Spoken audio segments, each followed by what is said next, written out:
یہ ایک سوال کیا گیا ہے کہ کوئی میڈیسن ہے جس کا نام کیرین اس طرح کا CREON.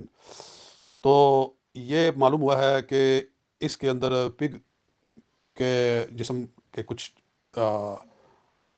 یعنی اس کی چربی یا کچھ اس میں استعمال کیا جاتا ہے.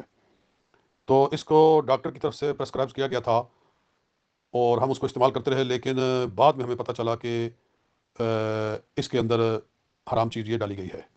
تو اور اس کا نعم البدل بھی وہ کہہ رہے ہیں کہ there is no substitute of this medicine. تو اس کا اگر نعم البدل بھی کوئی نہیں تو پھر ڈاکٹر نے اگر کہا ہے کہ یہ ضروری ہے تو پھر آپ مجبور ہیں.